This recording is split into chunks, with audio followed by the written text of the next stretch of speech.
Hello बच्चों, आप सभी का मेरी चैनल लर्निंग इंग्लिश पर बहुत बहुत स्वागत है। बच्चों, आज के वीडियो के अंतर्गत हम डिस्कस करेंगे हमारे हाफ ईयरली एग्जाम का सिलेबस। जी हाँ बच्चों, मैं बताना चाहूंगी कि सभी एमपी बोर्ड के शासकीय स्कूलों में हाफ ईयरली एग्जाम जो है वो 1 फरवरी से 9 फरवरी तक चलने वाले हैं। शासन ने पहले ही इसका सिलेबस आपको प्रोवाइड करा दिया है और उसके अनुसार ही सारे प्रश्न आपके प्रश्न पत्र पर पूछे जाएंगे। तो बच्चों, आप सभी को उन्हें बहुत अच्छे से तैयार करने की आवश्यकता है। तो बच्चों, जैसे हम इंग्लिश सब्जेक्ट की बात करें तो आपका जो जनरल इंग्लिश का पेपर है, यानी कि जो सब्जेक्ट इंग्लिश का पेपर है, वो आपका 9 फरवरी के दिन क्लास 12 का रखा गया है। इसके अंतर्गत शासन ने जो हमें सिलेबस प्रोवाइड कराया है, यदि हम उस पर चर्चा करते हैं तो बच्चों, इस वर्ष हमें हाफ ईयरली एग्जाम के अंतर्गत 4 चैप्टर्स रखे गए हैं, जिसमें से 2 हमारी पोयम है जो फर्स्ट एंड फोर्थ है, जैसे कि teach me to listen lord, ये एक पोयम है। और उसके साथ साथ हमारा जो पोयम नंबर 4 पे है वो भी एक पोयम है जिसका नाम है वंडरफुल वर्ल्ड।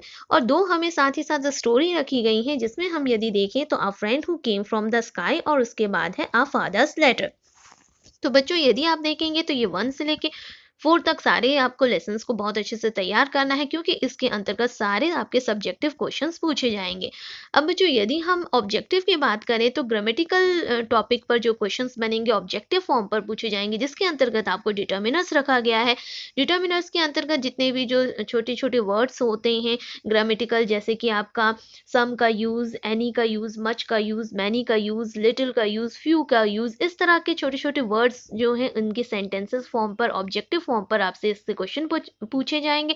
साथ ही साथ आपसे आर्टिकल्स भी इसी के अंतर्गत आता है, तो ए का यूज, एन का यूज, दा का यूज, ये सब भी आपका जो है ऑब्जेक्टिव फॉर्म में क्वेश्चंस इसमें बनने की संभावना है। साथ ही साथ प्रीपोजिशंस आपने सभी ने पढ़े होंगे, तो प्रीपोजिशंस भी आपसे जो है पूछे जाएंगे, ये भी ऑब्जेक्टिव फॉर्म में पूछे जाएंगे। प्रीपोजिशंस में बच्चों सबसे ज़्यादा आपको तैयार कर लेना है इन प्रीपोजिशंस को, ऑन प्रीपोजिशन, उसके साथ ही साथ एट प्रीपोजिशंस, उसके साथ इनटू प्रीपोजिशंस। ये कुछ ऐसे प्रीपोजिशंस हैं जो हमेशा पूछे जाते हैं, बिसाइड, बिसाइड्स और बिटवीन, अमंग, और इस तरह के जो प्रीपोजिशंस हैं वो मोस्टली एग्जाम में पूछे जाते हैं। तो यदि बच्चों आप इसको तैयार करोगे तो ये निश्चित आपको इन एग्जाम पेपर में ज़रूर देखने को मिलेंगे।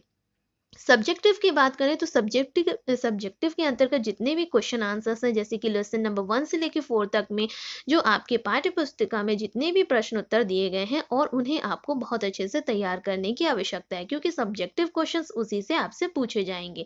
अब यदि हम एनालिटिकल क्वेश्चंस की बात करते हैं तो एनालिटिकल क्वेश्चंस के अंतर्गत बच्चों आपको सारे एनालिटिकल टॉपिक्स को तैयार करना है।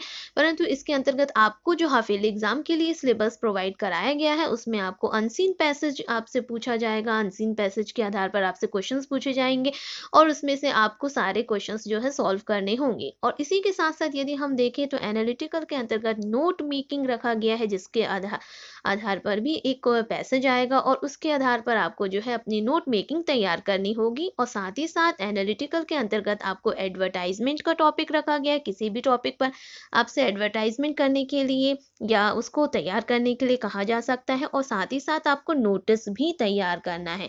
तो बच्चों, ये सारे राइटिंग स्किल्स के जो टॉपिक हैं ये भी इसके अंतर्गत रखे गए हैं, जिन्हें आपको बहुत अच्छे से तैयार करना है।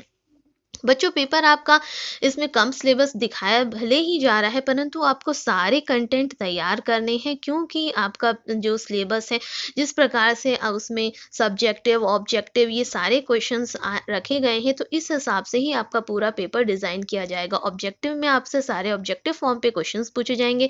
सब्जेक्टिव के अंतर्गत सारे आपसे जो हैं सब्जेक्ट से रिलेटेड क्वेश्चंस पूछे जाएंगे। एनालिटिकल के अंतर्गत बच्चों आपसे जितने भी हमने टॉपिक पढ़े हुए हैं एनालिटिकल के, वो पूरे फॉर्म में पूछे जाएंगे। और यदि पेपर आपका यूनिट वाइज डिवाइड होकर आता है, यदि तीनों यूनिट्स में आते हैं, तो आपको तीनों यूनिट में ये चारों, यानी कि आपको सब्जेक्टिव, ऑब्जेक्टिव और एनालिटिकल, ये पूरे फॉर्म में आपसे क्वेश्चन जो है पूछे जाएंगे। तो बच्चों, आपको इस तरीके से अपनी पूरी तैयारी करनी है।